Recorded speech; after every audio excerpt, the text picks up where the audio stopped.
এই যে একটা চিত্র দেখতে পাচ্ছেন, এই যে আপনি কোথায় আছেন গো বোন? এটা কি আপনার বাচ্চা? নাতি। আপনার নাতি?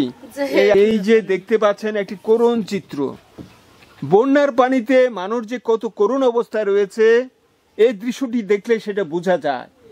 আপনার নাতি, আপনি নানি না? এই নানি উনার কাঁধে, উনার ঘাড়ে উনার নাতিকে নিয়েছে নিরাপদ। এখন যাবেন কোথায়? কতদিন যাবত আপনার এই অবস্থা আছেন? 15 দিনের বেশি। আপনারা কি বাড়িতে থাকেন? কিভাবে থাকেন বাড়িতে? ঘরে ইয়ে দিছি, সিঁড়ি ইট গাঁথনি দিছি আর ঘরে ঢুকে না দুয়ারে। আপনার বাড়ি কি বিল্ডিং? বিল্ডিং এ কি নিচে তো নিশ্চয়ই পানি উঠেছে? কত দূর পানি হয়েছে নিচে? এত দূর পানি, তো আপনি থাকেন কিভাবে? ইটের গাঁথনি দিছি। ইটের গাঁথনি দিয়ে?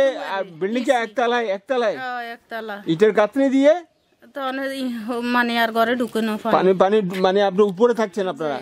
তো পানি তো যেভাবে আছে, আপনি খাবার দাবার কিভাবে করেন? একলা বাড়ি কোনায় যাইবার মতন তো এমনি ডাকাত ঢুকাই তো বাইরে হইছে। হ্যাঁ, কি আবার বলেন তো? ডাকাত ডাকাইতে তো বাইরে হইছে এমনি। ও, ডাকাতি হয় আপনাদের ঘরে ডাকাইতে? ও আচ্ছা আচ্ছা। আরে এত আপনারা তো একটা করুণ জীবন যাপন করছেন, তো কি খাবার দাবার কিভাবে সংগ্রহ করেন? গ্যাসে রাঁধি। গ্যাস মধ্যে সিলিন্ডার গ্যাস?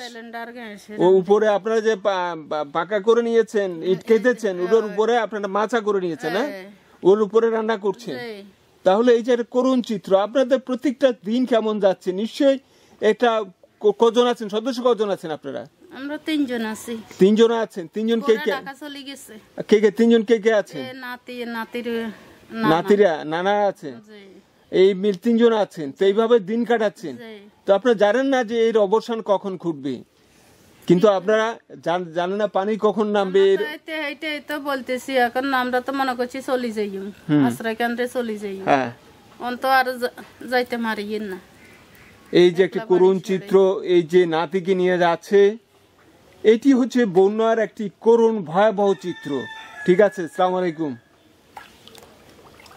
এই যে দেখেন, চিত্রটি দেখলে চোখের জল এমনিতে চলে আসে, চোখের পানি এমনিতে চলে আসে। কি করুণ চিত্র।